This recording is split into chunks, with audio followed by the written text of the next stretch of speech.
In the wake of Donald Trump's return to the White House, ASEAN faces a complex and evolving economic landscape. Trump's previous tenure was marked by aggressive trade policies, particularly towards China, which significantly impacted global trade dynamics. As ASEAN economies are deeply intertwined with both the US and China, the region must strategically navigate this renewed tension to maintain economic stability and growth. So now let's delve into how ASEAN can strategically position itself in this Trump 2.0 era. I welcome you, our guest, ready on the line, Dr. Rosnani Rasul, Chief Executive Officer, BIMB Securities Serdian Berhad. I want to say thank you very much, Dr. Nani, for joining me. And firstly, how do you foresee Trump's return to the White House impacting global trade policies, particularly with China, and what implications could this have for ASEAN economies? Selamat Dani dari kami dari Bank Islam. Trump has successfully been taken off yesterday. Looking at the reaction global equity market yesterday, there was a lot of uncertainty. Fund managers was concerned that there could be a sweeping change in trade policy. Trump have been very vocal in the American trade policy with China, with Mexico, with Canada, and other trade partners. For instance, he did mention that he is going to impose 60% tariff against China, 10% to 20% against other trade partners, including Malaysia, and 25% against Mexico and Canada. So there is a huge uncertainty for the global economy now. The impact can be, the ripple effect could be, it's going to take years. If we look back at the trade war #1, U.S. trade war, U.S.-China trade war in 2018 until 2020, the impact could have impacting the currency. It could impact the IPI, our IPI. It could impact our GDP. So on that score, fund managers particularly would actually their decision to take a step back and wait until he fully announced on the his policy on trade is actually, I think it's a good idea. Because we need more clarity. However, as we all know, the impact of US-China trade war the impact was quite negative, and the negotiation took many years. So as a result of that, there were a lot of uncertainty. The impact was supply chain disruption. More importantly, if Trump able to impose the tariff to China or even to Malaysia, the biggest loser is actually the American people, because producer will pass the cost to the buyers. So given that, we think that we are stepping into uncertainty.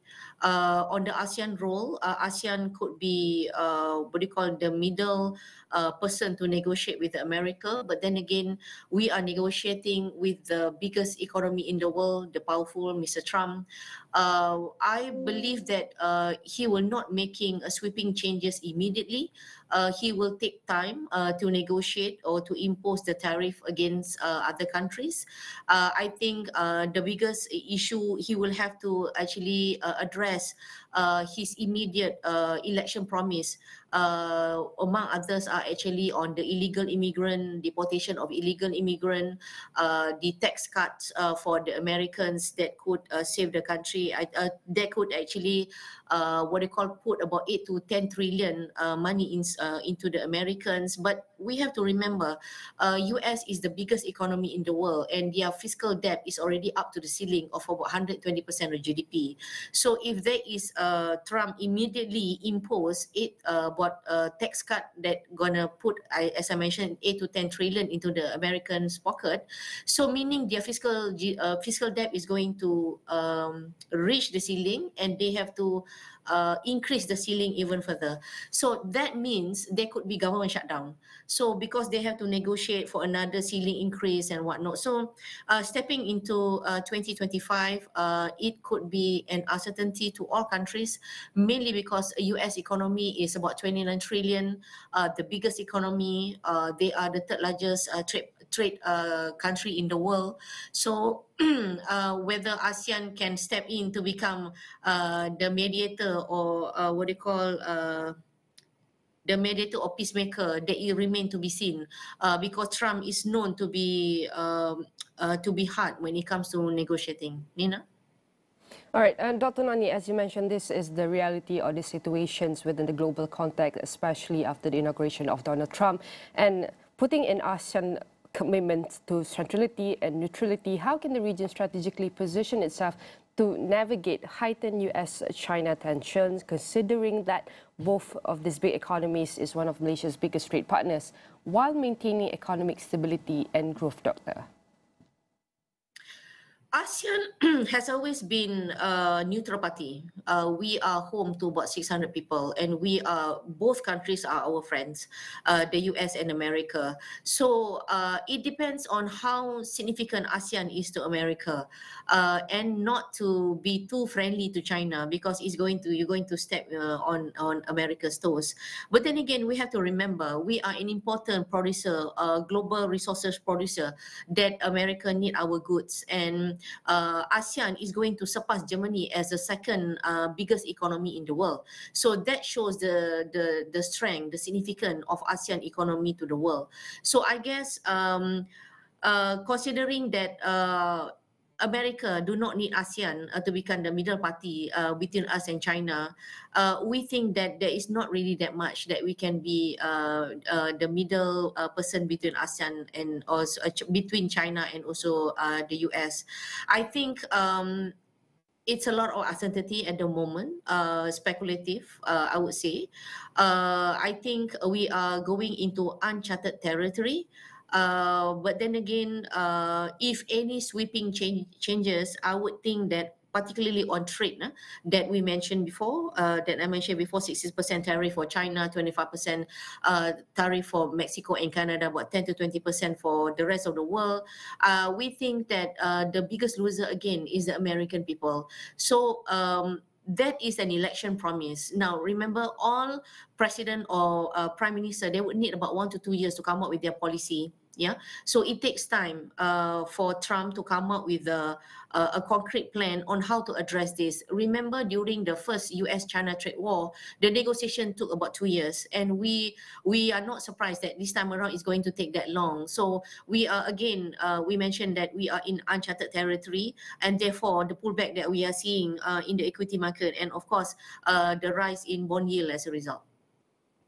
And we know that this is the early stage of what Donald Trump would execute or implement within his administration.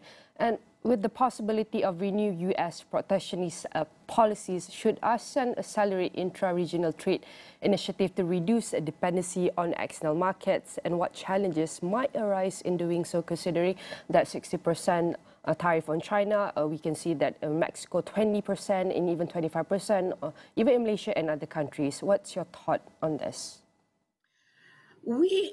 Our trade decoupling with China has started quite a while ago. China is our biggest trade partner. I think America is our third or fourth biggest trade partner. So in a way, we have diversified our export. So meaning ASEAN have to actually decouple in terms of trade with the US.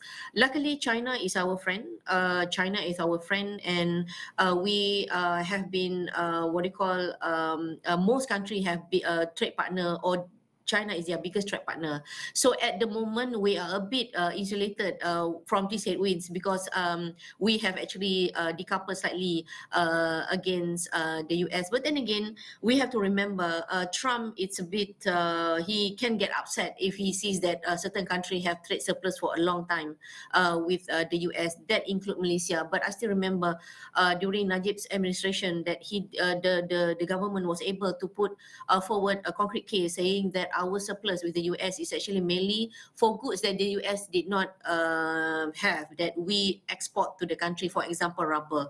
So I guess that we have to start accelerating our trade decoupling further with the US.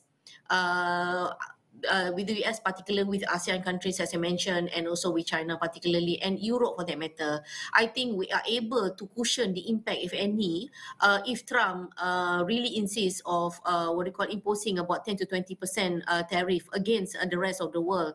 But remember, based on our channel checks, we discovered that, or we realized that Trump may not impose 10 to 20% tariff, but using that as a leverage to get what you call an agreement to their advantage. It may not be immediately. It may go. It may be imposed to selected goods only. So again, while there is the negotiation is ongoing, I guess it's best that the government or MITI start what they call reroute our trade to a friendly party that have FTA with us. For example, again, as I mentioned on this call, our position as the chairman of ASEAN will do a lot of good for us to accelerate our intra-region trade between ASEAN and also China. And Dr. Nani, we have less than 2 minutes. Maybe you can share with us, if the US under Trump deprioritize multilateral engagements such as the WTO, how should ASEAN recalibrate its economic partnerships to safeguard its long-term interests? That's the thing. To recalibrate, it takes some time. It takes some time for us to to recalibrate. If let's say that there is something Trump did something with WTO. Remember, yesterday he signed an executive order pulling out the US from WHO. So we are not surprised if he is doing the same thing. But again, the biggest trade country in the world is China. Yeah, the second biggest trade region in the world is actually Eurozone. So we do have some option if, let's say, Trump did some recalibration on that. But I think this time around, he has a slightly more pragmatic advisor, economic advisor, that will be able to advise him that he is trying to do drastic change, they would have an impact to the global economy, certainly, just when we are about to recover from COVID-19. So I hope that any changes, any drastic changes will be made via bilateral negotiation rather than unilateral. So that is what we hope that Trump will do in the next 4 years. And the region's commitment to centrality and neutrality will be crucial as it seeks to balance relations with both superpowers while fostering intra-regional trade initiatives to reduce dependency on external markets. Again, I would say thank you very much to our guest, Dr. Rosnani Rasov, the Chief Executive Officer, BIMB Securities, Sudan Berhad, and all of our discussion here will be featured in AstroAwani.com across all social media platforms.